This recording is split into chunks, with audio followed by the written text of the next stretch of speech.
Probably not. Halo brother and sister, perkenalkan saya Asep Marcel.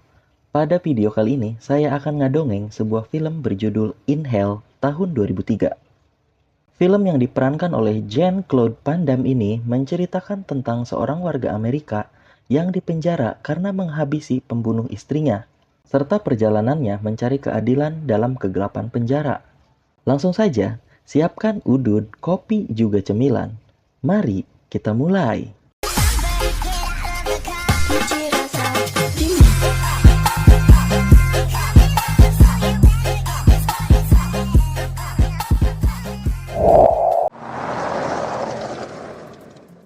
Pada awal kisah, menceritakan bapak-bapak bernama Kyle, warga Amerika yang sedang bekerja di Rusia. Sementara itu, istrinya yang bernama Gray menelpon suaminya untuk meminta ia pulang atau izin libur lebih awal karena sudah cukup lama Gray ditinggal sendirian di rumah. Pada malam harinya saat di perjalanan, Kyle menelpon istrinya untuk memberi kabar bahwa ia akan segera tiba. Saat Gray sedang berbicara dengan Kyle sembari menyiapkan makanan untuk menyambut kepulangannya, pada saat bersamaan tiba-tiba listrik padam dan terlihat sosok pria yang memantau Gray dari luar rumah.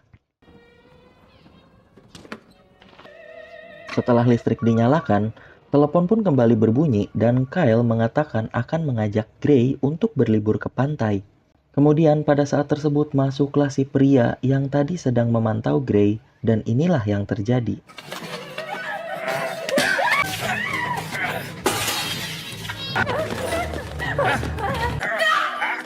Mendengar istrinya dalam bahaya, dengan panik Kyle pun buru-buru pulang. Sempat menelpon polisi untuk mengabarkan bahwa istrinya dalam bahaya, tapi terkendala bahasa karena Kyle tidak bisa berbahasa Rusia.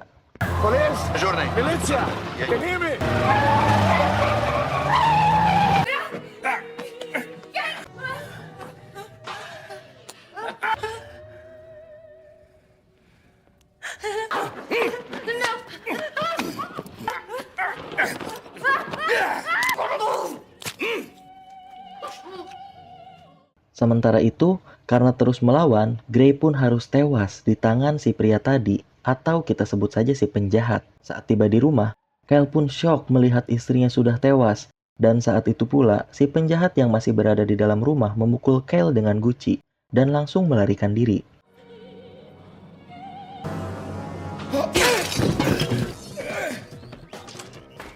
Kyle pun langsung mengejar si penjahat yang ternyata menaiki tram. Berhasil menghentikan tram, mereka pun gelut hingga akhirnya terlempar keluar tram.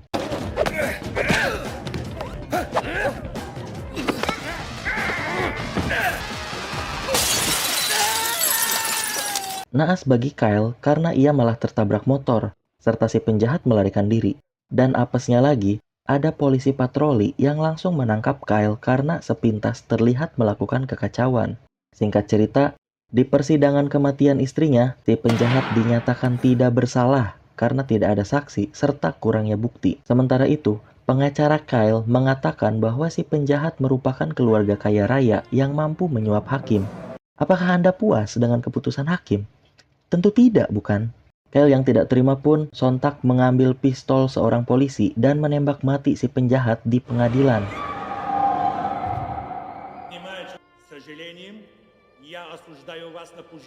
Atas kejadian tersebut, Kyle dijatuhi hukuman penjara seumur hidup tanpa peluang pembebasan bersyarat.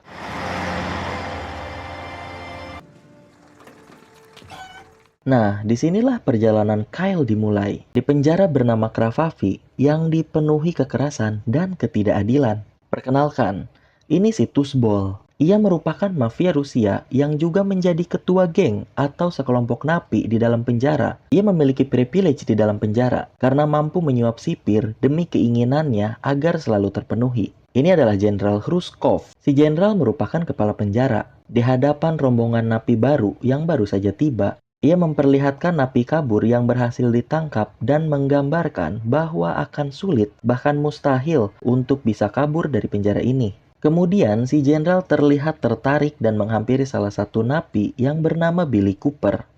Ia masih sangat muda, berusia 21 tahun. Kenapa si jenderal tertarik? Apakah karena si Billy itu kasep atau ganteng dan akan dijodohkan dengan anaknya? Tentu tidak dong. Nanti kita lihat apa yang akan terjadi.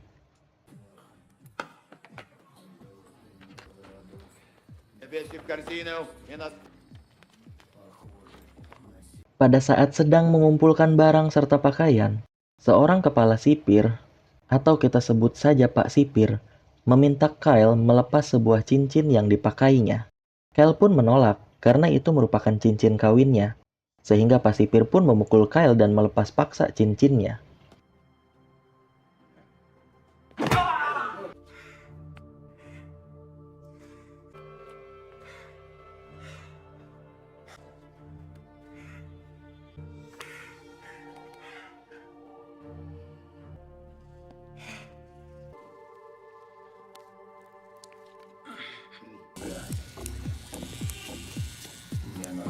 So,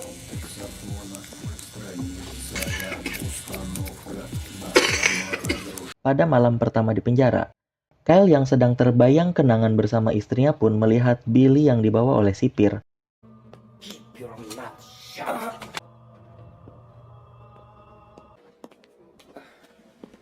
Ternyata Billy dibawa ke dalam sel dan ada si Tusbol di situ, di mana sipir mengingatkan Tusbol untuk jangan lupa bayarannya. Tunggu, untuk apa si Tusbol membayar sipir? Kenapa si Billy dibawa dan dimasukkan ke sel si Tusbol? Ternyata di sini Billy diruda paksa untuk melayani si Tusbol. Paham dong, si Billy mau diapain?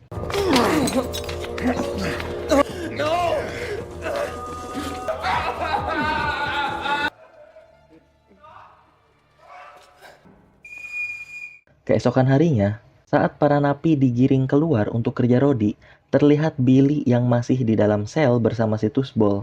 Kyle yang melihatnya pun terus memperhatikan hingga si Tusbol yang melihat Kyle memperhatikannya pun memberikan ekspresi kecupan yang membuat Kyle seketika teringat wajah si penjahat yang membunuh istrinya.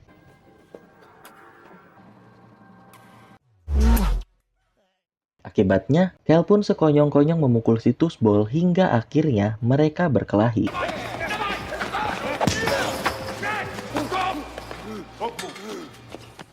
Karena kelakuannya, Kyle pun dibawa untuk dikurung di ruang isolasi bawah tanah yang juga merupakan saluran pembuangan para tahanan. Dalam situasi tersebut, Kyle pun nampak kehilangan akal dengan tidak memakan makanannya, bahkan melakukan percobaan bunuh diri, tapi gagal. Tak hanya itu, Kyle kemudian menjeduk-jedukan kepalanya ke tembok hingga nyaris tak sadarkan diri.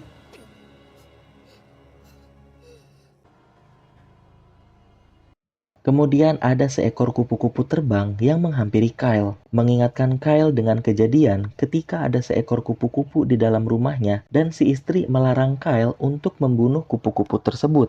Istrinya mengatakan, sebagian orang percaya jika kau mati, kau akan kembali ke bentuk lain. Kupu-kupu itu pun hinggap di piring makanan, seakan-akan ingin mengingatkan Kyle untuk tetap hidup, untuk tetap bertahan. Kyle pun tersadar hingga akhirnya memakan makanan tersebut.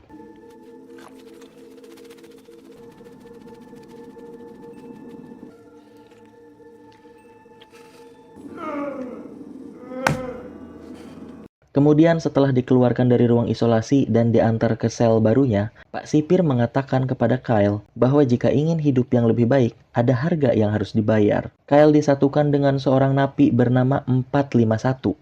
Agar gampang kita sebut saja si Bobby. Pak Sipir mengatakan jika Bobby telah membunuh 3 teman sekamarnya sebelum akhirnya si Kyle lah yang dimasukkan ke sel tersebut. Si Bobby yang memiliki perawakan tinggi besar ini nampak acuh dan tak mengatakan sepatah kata pun kepada Kyle. Kemudian Kyle yang mules beteng pun buang air di kloset yang berada tepat di depan si Bobby yang sedang menulis. Seperti merasa terganggu, si Bobby pun mematikan lilin dengan tangannya dan memilih tidur.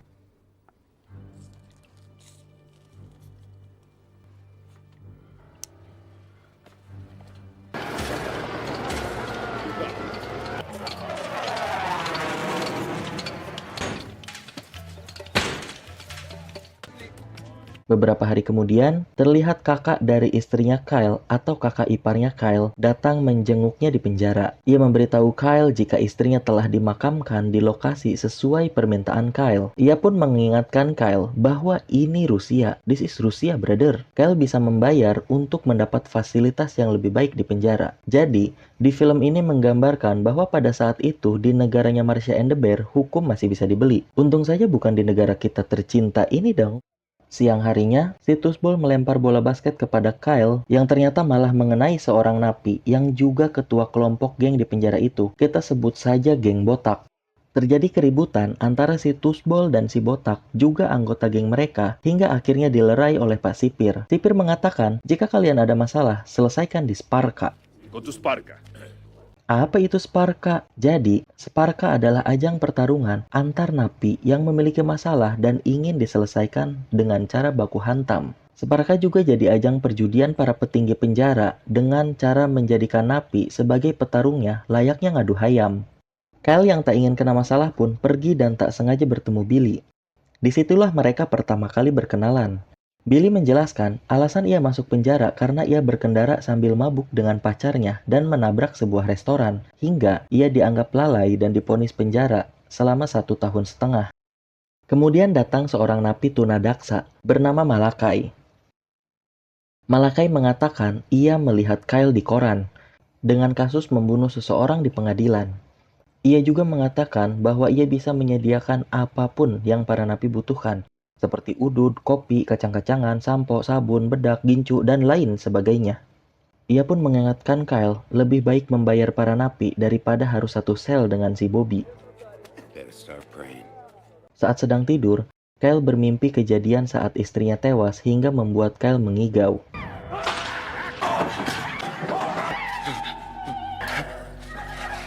Si Bobby yang merasa terganggu pun membekap mulut Kyle hingga kehabisan nafas. Beruntung, Bobby tidak membunuhnya.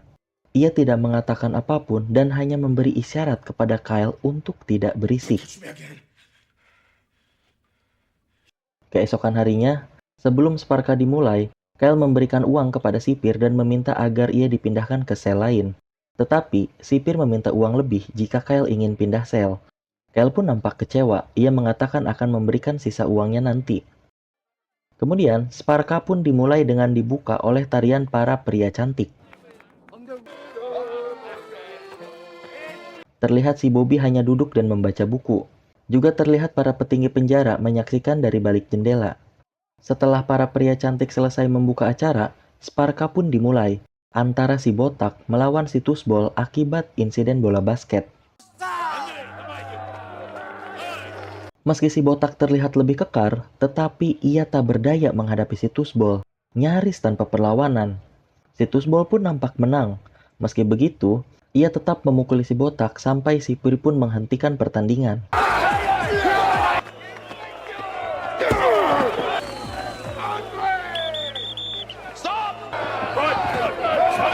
Sementara itu, terlihat si Bobby masih saja duduk dan membaca buku. Malakai mengatakan jika si Bobby adalah napi yang sangat brutal, akan tetapi selalu menolak untuk bertarung. Sehingga sipir memanfaatkannya untuk mendapatkan uang dengan cara menempatkan napi baru bersama si Bobby sampai si napi itu meminta untuk dipindahkan. Kemudian di kamar mandi terlihat Billy sedang mengasah atau menajamkan sebuah sikat gigi. Malam harinya, saat ia dibawa ke sel si Tussball, ia langsung menodongkan sikat gigi. Hingga akhirnya...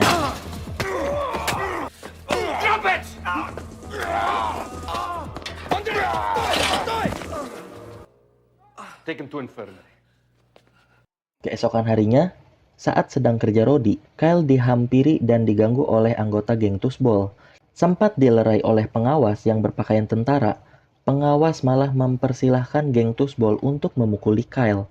Bahkan setelah dipukuli, si pengawas malah menginstruksikan untuk mengurung Kyle di ruang isolasi. Mantap bukan? Don't be a hero. This is not America. Di ruang isolasi, Kyle memukul-mukul tembok sebagai respon dari suara napi yang sepertinya dikurung di sebelah ruang isolasi. Suara tersebut seperti suara teriakan seseorang yang sudah terdengar sejak Kyle pertama kali masuk ruang isolasi. Seekor kupu-kupu pun kembali datang dan hinggap di tangan Kyle yang membuatnya kembali terbayang kenangan masa-masa indah bersama istrinya.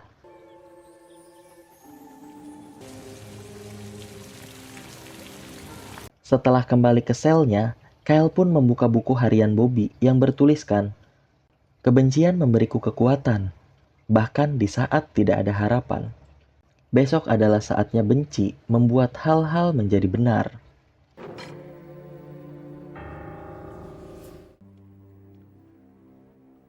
Di saat sedang membaca itulah, Bobby tiba-tiba datang.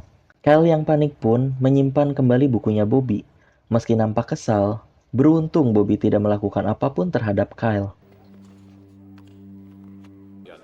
Saat sedang makan, si Tusbol menghampiri Kyle dan mengatakan ia menunggu Kyle malam ini. Nampaknya si Tusbol akan menjadikan Kyle sebagai alat Tusbolnya menggantikan si Billy. Kyle yang ternyata terpengaruh oleh tulisan Bobby yang telah membangkitkan rasa kebencian di dalam diri Kyle yang cukup lama terpendam, muak dengan semua yang ia alami. Kyle pun menghampiri si Tusbol dan menghajarnya.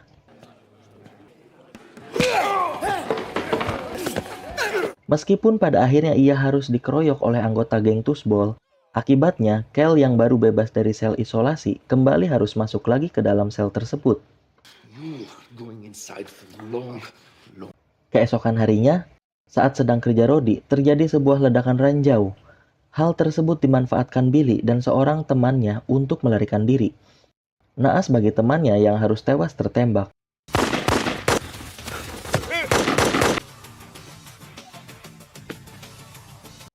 Billy yang terus berlari pun berakhir seperti ini.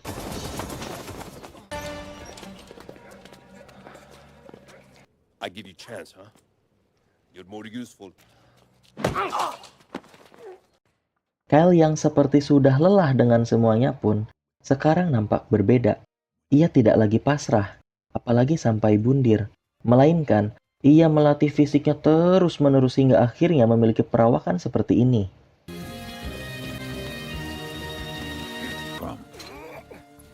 Embrace side. Forget the world. Taking your last step. He's ready for the spark. Akan tetapi, hal tersebut malah membuat sipir ingin menjadikannya sebagai petarung Sparka, sebagai bahan perjudian berikutnya. I give you 20-1 on Andre. Singkat cerita, Sparka pun kembali digelar. Seperti biasa, diawali dengan tarian para pria cantik. Dan inilah penampilan Kyle sekarang. Nampak jauh berbeda dari sebelumnya.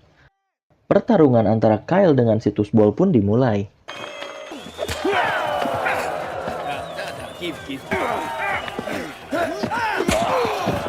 Meski terlihat kewalahan, Kyle mampu memberikan perlawanan. Dalam situasi seperti sudah tak berdaya, pandangan Kyle sudah nampak buram. Dengan sisa tenaga ditambah amarah yang membara, inilah yang Kyle lakukan.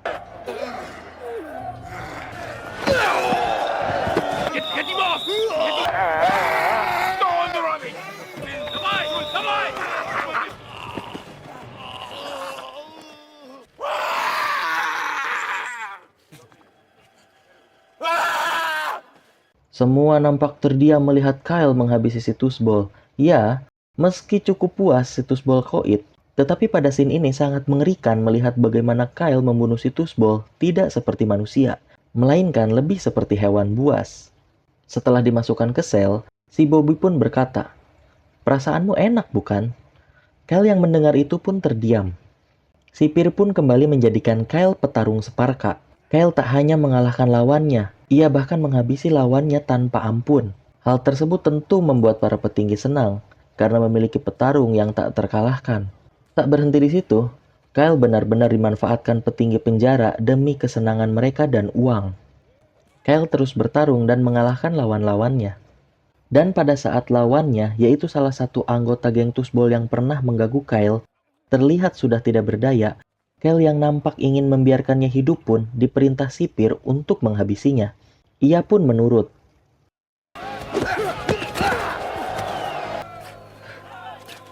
You finish him.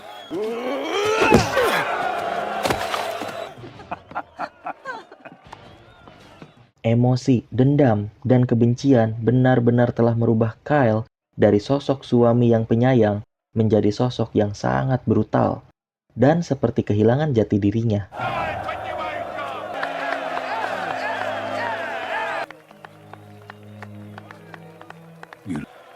When you bend to play their game. He's really fucked.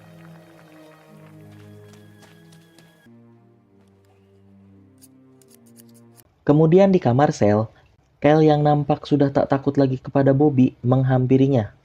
Kyle menanyakan, "Apa yang kau lihat?" Bobby berbalik tanya kepada Kyle, "Tahukah siapa dirimu sebenarnya?" Sepertinya tidak. Mendengar ucapan Bobby, Kyle pun hanya terdiam. Probably not. Kemudian saat sedang ada pertunjukan menyanyi pada acara Hari Kemerdekaan, terlihat Malakai memberikan sebuah kunci terhadap Billy. Juga Kyle yang memberikan sejumlah uang kepada Billy. Ternyata Billy berencana kembali kabur. Ia muak jika harus terus dijadikan alat pemuas nafsu para napi. Tak berselang lama, datang sosok tinggi besar menghampiri Kyle. Ia bernama Valia. Bobby mengatakan jika Valia adalah seorang napi yang sengaja didatangkan dari penjara lain untuk melawan Kyle. Karena tidak ada napi di penjara Kravavi yang mampu mengalahkan Kyle. Scene beralih pada Billy yang sedang menyelinap kabur. Akan tetapi, Keep us down.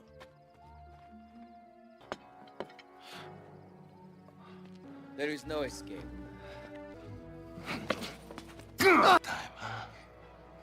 My little bitch. di sini terungkap bahwa Malakai telah menjebak Billy. Ia yang memberikan kunci kepada Billy, ia juga yang melaporkan pelarian Billy kepada sipir. Intinya ia dapat uang dari Billy, juga dapat uang dari sipir. Ternyata, tanpa sengaja, kejadian tersebut disaksikan oleh Bobby. Sial bagi Billy, setelah gagal kabur sekarang ia harus melayani sosok tinggi besar yaitu Valia. Pada pagi harinya, saat para napi digiring keluar, terlihat sosok Billy yang sudah tidak berdaya. Kyle pun menghampirinya. Get out.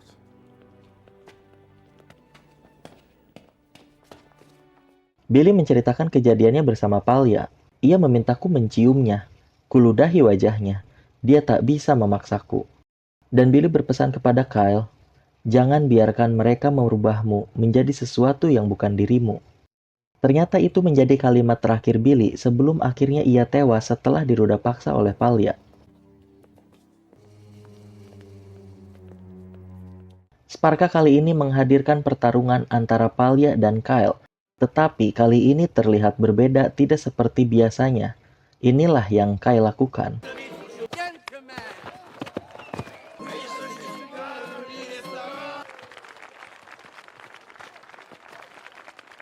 What's he doing?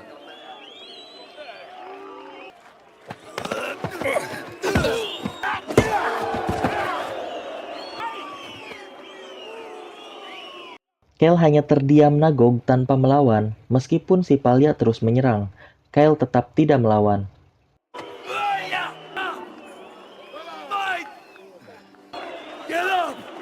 Sipir memerintahkan Kyle untuk melawan, tapi Kyle menolak. Jenderal pun nampak kesal dan memerintahkan sipir untuk membawa Kyle. Kyle pun dibawa ke tengah lapangan dan dirantai di sebuah tiang.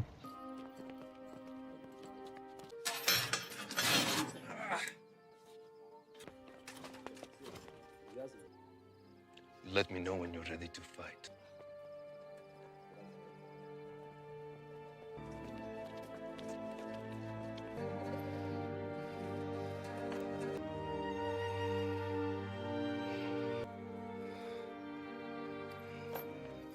Kemudian scene beralih pada Bobby yang membeli sebotol bensin kepada Malakai. Saat Malakai menanyakan, "Itu untuk apa, Bob?"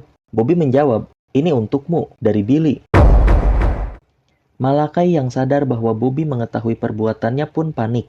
Ia mencoba menjelaskan kepada Bobby, tetapi dengan mantap dan tetap menyalahkan koreknya. I mean, it's my damn chair for the rest of my life. I didn't want them to fucking kill Billy. Please, help me.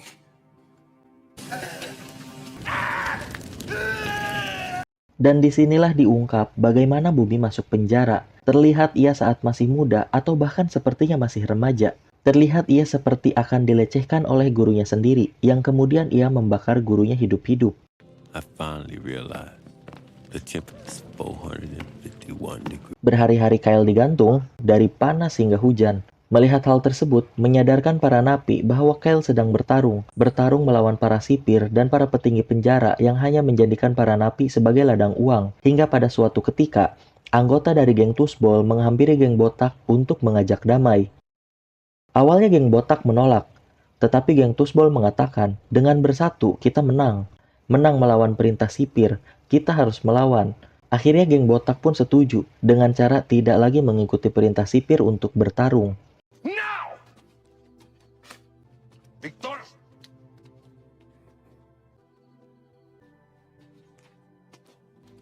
Bring me Valia. That is suicide. The other gangs are united. We cannot fight them all. Sipir pun mengabari jenderal bahwa seluruh napi menolak untuk bertarung. Di malam hari, setelah sekian lama, seekor kupu-kupu pun kembali datang menghampiri Kyle.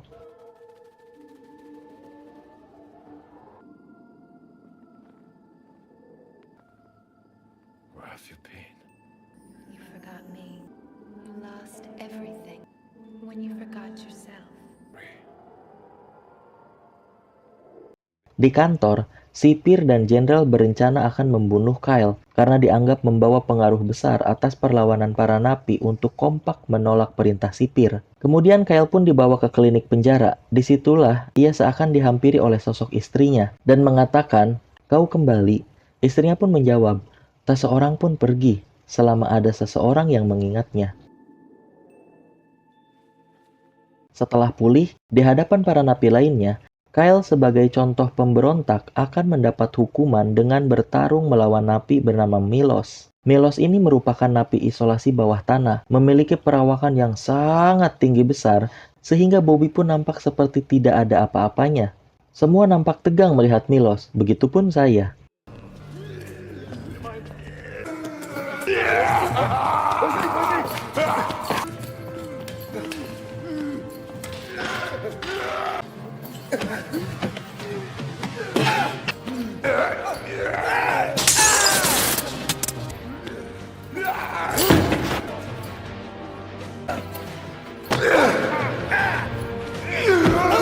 Melawan Milos, Kyle sepertinya hanya akan mati sia-sia. Tetapi, tiba-tiba Milos melepaskan Kyle saat Kyle memukul-mukul tembok. Kyle menyadari jika Milos adalah tahanan di samping ruangan isolasi tempatnya Kyle ditahan. Juga sebaliknya, Milos merasa bahwa Kyle adalah satu-satunya teman yang berkomunikasi dengannya lewat ketukan tembok di ruang isolasi. Melihat kejadian tersebut, sipir pun menodongkan pistol kepada Milos dan memerintahkannya untuk tetap bertarung. Kyle pun mengatakan ia tak ingin bertarung lagi. Sontak suasana pun jadi tak kondusif karena para napi juga memprovokasi dengan cara berteriak dan memukul-mukul sel. Milos pun ditembak lebih dari sekali, tapi masih bisa melawan dengan cara membanting sipir ke pintu sel, meskipun akhirnya Milos pun harus tewas.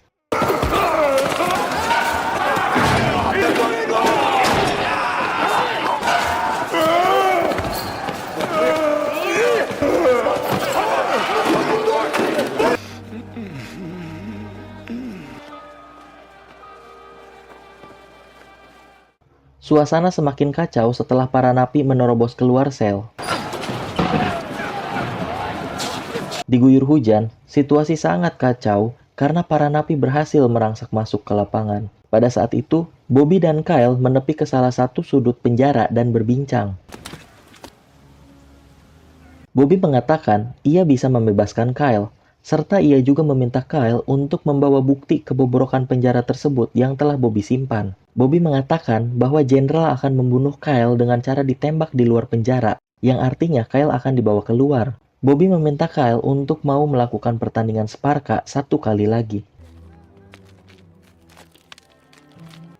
You need one more fight. And every murder that's happening here for the last, they would take you to a field and shoot you. My plan calls for one last fight. Singkat cerita, Selama 2 minggu, seluruh napi dikurung di sel atas kejadian kerusuhan yang menewaskan 7 napi dan 1 sipir. Together. Time. So we can get Arthur, win or lose, get rid of him. Kemudian pertarungan Sparka pun kembali digelar. Kyle harus melawan Palya untuk menjalankan misinya melarikan diri. Melawan Palya yang perawakannya seperti Brock Lesnar, Kyle nampak kesulitan, tetapi ia tetap mampu melawan balik berkat bantuan sutradara.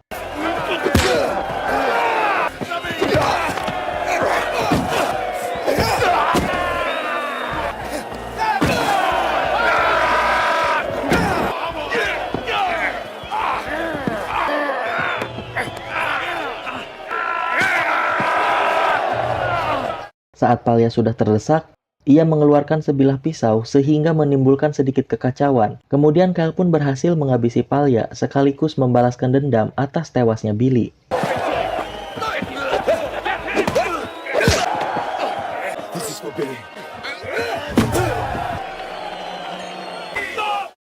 Setelah menghabisi Palya, Kyle pun langsung dibawa Pak Sipir. Sementara itu, Bobby yang telah mendapatkan kunci mobil Pak Jenderal yang dicuri, ia pun menyelinap ke parkiran karena Kyle pun dibawa ke situ. Di parkiran, Kyle dan Bobby berhasil melumpuhkan 2 orang sipir dengan mudah. Kyle pun menodongkan pistol kepada Pak Sipir dan memintanya untuk membuka borgol. Tak lupa, Kyle pun mengambil cincin kawin miliknya yang dipakai Pak Sipir. You're making big mistake. Sorry for the mistake. Here, put this on. Mengenakan seragam sipir dan mobil jenderal, Kyle pun diminta Bobby untuk segera pergi dan membawa bukti pembunuhan serta kebobrokan penjara untuk disebarluaskan ke masyarakat. You're coming with me, right? No, this is my home. Make sure people know. Come on, get out of here.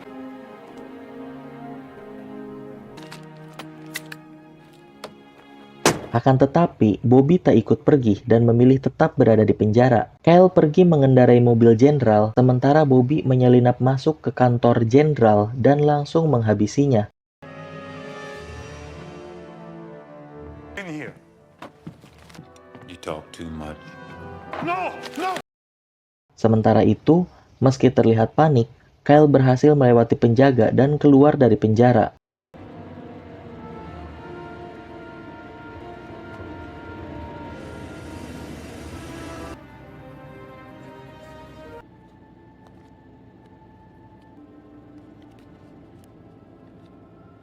Pada akhir film, terlihat Bobby digiring ke sel dan terdapat prolog dari Bobby yang mengatakan bahwa kebanyakan dari kita bersembunyi di balik topeng kebohongan. Cepat atau lambat, semuanya akan terbongkar dan disitulah kau akan menemukan dirimu yang sesungguhnya. Film pun selesai.